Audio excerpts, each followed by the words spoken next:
Friends, welcome to my channel Maurya education. कैसे हो आप सब। आज हम पार्टिसिपल के बारे में पढ़ने वाले हैं।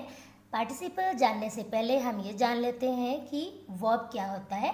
और वर्ब दो प्रकार के होते हैं, जैसा कि हमने आपको एक वीडियो में समझाया है, फाइनाइट वर्ब और नॉन फाइनाइट वर्ब। ओके, जो मैंने यहाँ पे मेंशन नहीं किया है। फाइनाइट वर्ब वो होता है जो टेंस, उसका जो वर्ब का फॉर्म है टेंस के हिसाब से चेंज होता जाता है, और नॉन फाइनाइट किसी भी हाल में उसका फॉर्म वर्ब का चेंज नहीं होता है। तो वही नॉन फाइनाइट में तीन प्रकार होते हैं, जेरेंड, इन्फिनिटिव, जेरेंड और पार्टिसिपल। ठीक है, इन्फिनिटिव जेरेंड हमने समझा दिया है। आज हम पढ़ने वाले हैं पार्टिसिपल। तो आइए देखते हैं पार्टिसिपल कितने प्रकार के होते हैं। ये तीन प्रकार के होते हैं। ठीक है, ये भी मतलब क्या करते हैं, ये मतलब हमारा ये वर्ब का फॉर्म है। मेन हमें इसमें क्या सीखना है कि वर्ब का फॉर्म कैसे, किसमें क्या रहता है, फर्स्ट फॉर्म रहता है, सेकंड फॉर्म रहता है, क्या रहता है। ठीक है, तो हम आइए देखते हैं। प्रेजेंट पार्टिसिपल पहला है और दूसरा पास्ट पार्टिसिपल, थर्ड क्या है, परफेक्ट पार्टिसिपल। तो प्रेजेंट पार्टिसिपल जो है उसमें वर्ब का फर्स्ट फॉर्म प्लस आईएनजी लगता है। ठीक है, वर्ब का फर्स्ट फॉर्म प्लस आईएनजी, जैसे स्माइलिंग है, जंपिंग है, ईटिंग है, स्लीपिंग है, रनिंग है, बहुत सारे। ठीक है, तो ये प्रेजेंट पार्टिसिपल हो गया। जब भी वर्ब में आईएनजी फॉर्म लग जाता है ना, तो वर्ब का वो क्या होता है, प्रेजेंट पार्टिसिपल कहलाता है। अब मैं थोड़ा इसको डेप्थ में बताऊंगी, पहले ये देख लेते हैं। पास्ट पार्टिसिपल क्या होता है, इसमें वर्ब का थर्ड फॉर्म यूज होता है। ठीक है, इसमें वर्ब का थर्ड फॉर्म यूज होता है, तो ये पास्ट पार्टिसिपल हो गया। परफेक्ट पार्टिसिपल में हैविंग प्लस वर्ब का थर्ड फॉर्म यूज होता है, एक पूरा कंप्लीटेड एक्शन होता है।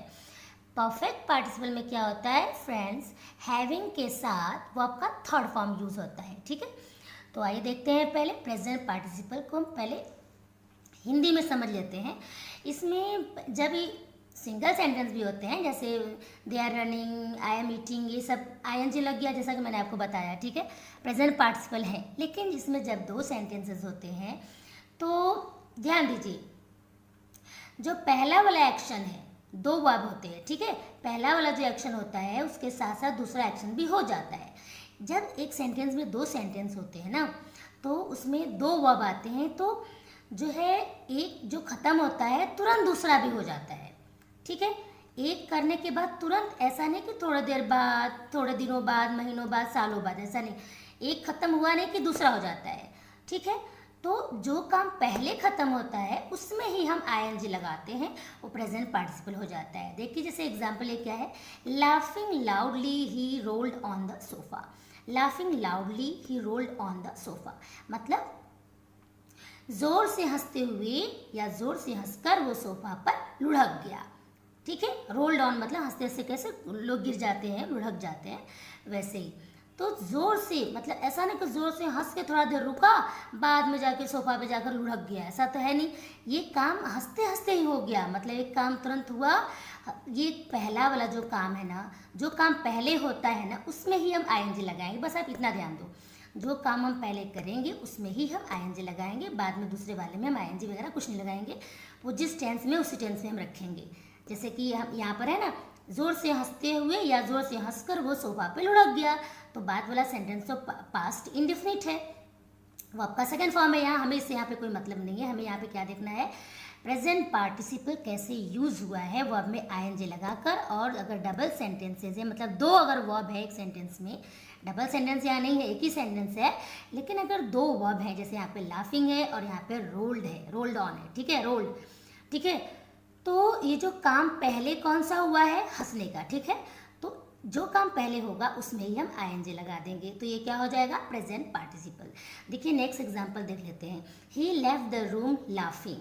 अब देखिए, उसने रूम छोड़ दिया हंसकर, मतलब वह हंसकर रूम छोड़ दिया, मतलब हंसकर उसने रूम को छोड़ दिया। पहले वो मतलब हंसा, फिर बाद में रूम को छोड़ा। ठीक है, भले हमने यहाँ लेफ्ट पहले लिखा है, लेकिन उस यहाँ पर मीनिंग क्या है, वह हंसकर रूम को छोड़ दिया। ठीक है, तो काम पहले क्या है, हंसने का। ओके, तो मैंने आपको बताया था जो काम पहले होता है उसमें ही हम आईएनजी लगा देंगे, बाद वाले में जो जिस टेंस में उस टेंस में हम इसको लिख देंगे। ठीक है, तो ये क्या हो गया, प्रेजेंट पार्टिसिपल। ओके, इसमें जो काम मैंने यहाँ पे बताया, यहाँ पे लिखा हुआ है। ठीक है, अब एक और एग्जाम्पल है, देखिए, पुलिस को देखकर चोर भाग गया। तो पहले तो पुलिस को देखा गया फिर चोर भागा ना, ऐसा तो नहीं पहले चोर भाग गया बाद में छुप के पुलिस को देखा, ऐसा तो नहीं है।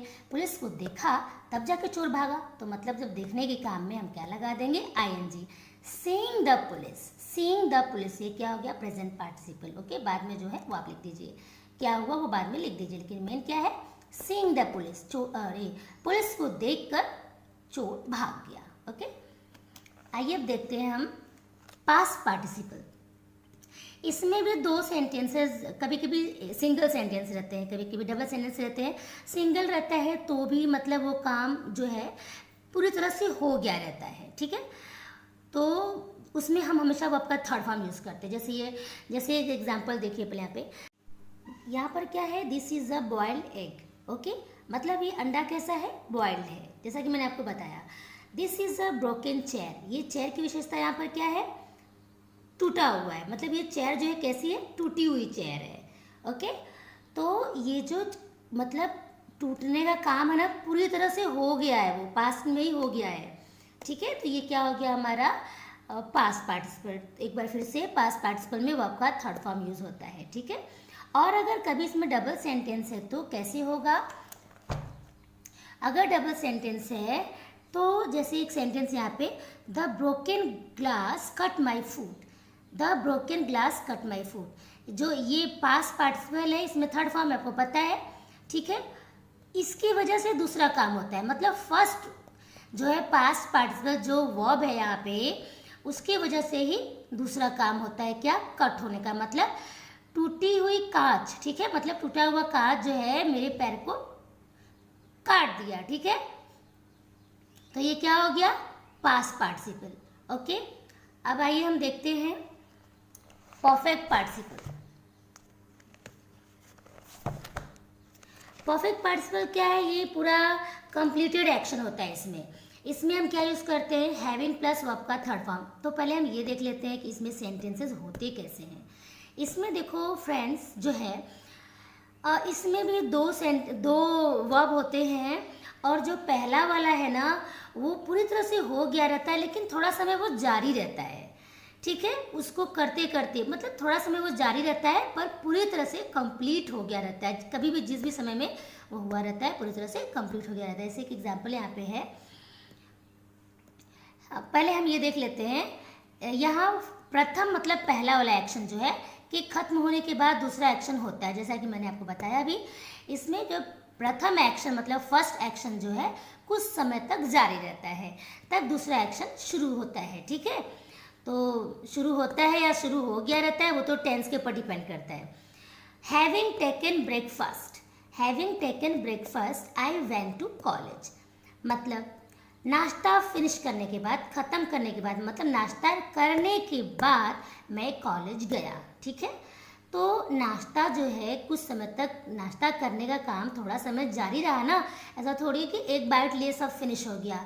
नाश्ता भी थोड़ा टाइम लगा होगा करने में, इसके लिए ये थोड़ा समय जो काम ये रहता है ना फर्स्ट वाला हैविंग जिसमें लगता है वो थोड़ा समय तक जारी रहता है, ठीक है। पर पूरी तरह से एकदम अच्छे से वो करके तब हमने दूसरा काम किया, एकदम पूरी तरह से खत्म करने के बाद हम दूसरा काम हमने किया, तो वो क्या होता है, परफेक्ट पार्टिसिपल, ठीक है। तो जो काम पूरी तरह से एकदम हमने खत्म किया है या किसी ने भी खत्म किया है उसमें ही हम हैविंग और वर्ब का थर्ड फॉर्म लगाएंगे, ठीक है। थोड़ा समय वो जारी रहता है ना काम, इसके लिए उसमें हम आईएनजी लगा देते हैं, हैविंग बना देते हैं, हैविंग, ठीक है। तो सेकेंड एग्जाम्पल हम देखते हैं, having written a letter I slept, ठीक है। मतलब लेटर लिखने के बाद, पूरा लेटर मैंने लिख लिया, मतलब ये काम कर लिया लेटर लिखने का, तब जाकर क्या हुआ, मैं सो गया या सो गई, जो भी आपको बोलना रहे, ठीक है। तो लिखने का काम पूरी तरह से खत्म करने के बाद, कहने का मतलब ये है कि पहला वाला जो काम है उसको एकदम टोटली फिनिश कर देने के बाद, पूरा वो काम ओवर हो जाए, इसके बाद जाकर दूसरा काम किया गया, तो ये क्या होता है, परफेक्ट पार्टिसिपल होता है। Having kissed her hand Romeo fail in love, उसका हाथ चूमने के बाद, मतलब उसका हाथ चूमने के बाद रोमियो को प्यार हो गया, ठीक है। तो पहले उसने हाथ को किस किया, ठीक है, तब जाके उसको उसको प्यार हो गया, रोमियो, ठीक है। एक इसमें ये हीरो है, ठीक है। तो ये स्टोरी है एक बहुत लंबी चौड़ी, इसको छोड़ो, आप पहले सेंटेंस देखो, ठीक है। Having kissed her hand Romeo fail in love, okay. तो एक बार फिर से देख लो, प्रेजेंट पार्टिसिपल जो होता है उसमें वर्ब में आईएनजी लगता है, ठीक। और सिंगल सेंटेंस है तो कोई बात नहीं, अगर डबल सेंटेंस है तो मतलब दो अगर वर्ब है, एक्शन वर्ब, उसमें अगर दो आपको दिखता है कि दो वर्ब है उसमें, तो जो पहला वाला काम करते करते दूसरा हो जाता है ना, पहला वाला जो काम पहले होता है जब भी, उसमें ही हम उस वर्ब में हम आईएनजी लगा देते हैं, ठीक है। वो हमारा प्रेजेंट पार्टिसिपल हो जाता है। और पास्ट पार्टिसिपल में वो काम जो है पहले से पूरी तरह से मतलब हो गया रहता है। वो वर्ब जो है, जो हमारा एक्शन वर्ब जो है, वो नाउन या प्रोनाउन की विशेषता को बता रहा होता है कि वो मतलब कैसा है, कैसा हुआ है, ठीक है। वो पास्ट पार्टिसिपल है। परफेक्ट पार्टिसिपल जिसमें हम जो पूरी तरह से काम खत्म करने के बाद दूसरा हमने किया, ठीक है। लेकिन वो पहला वाला जो काम पूरी तरह से जो खत्म हुआ रहता है ना, वो भी थोड़ा समय तक जारी रहता है। जिस भी टाइम में हुआ रहता है वो थोड़ा समय तक वो जारी रहता है, तब जाके वो खत्म हुआ रहता है, तब हम दूसरा काम करते हैं। तो उसमें हम हैविंग यूज़ करते हैं, ठीक है, और वर्ब का थर्ड फॉर्म यूज़ करते हैं। तो यहाँ पर क्या हो गया, परफेक्ट पार्टिसिपल, ओके। आपको डाउट नहीं होना चाहिए। और जैसे अगर आपको कुछ भी डाउट हो तो आप कमेंट बॉक्स में आप कमेंट कर सकते हो, जिसके हिसाब से हम कुछ और भी इसमें अगर लगता है कि कुछ और अच्छे तरीके से समझाना है तो हम समझा सकते हैं। क्योंकि ये मतलब ये कब समझ में आएगा आपको, अगर आपका टेंस क्लियर है तो। टेंस क्लियर नहीं रहेगा तो आपको ग्रामर में कुछ भी नहीं समझ में आने वाला है। इसके लिए टेंस सबसे पहले बहुत ज़रूरी है, ठीक है। तो प्लीज़ टेंस भी अच्छे से करिए आप, okay. So please like my video and subscribe my channel. तब तक के लिए बाय बाय, थैंक यू।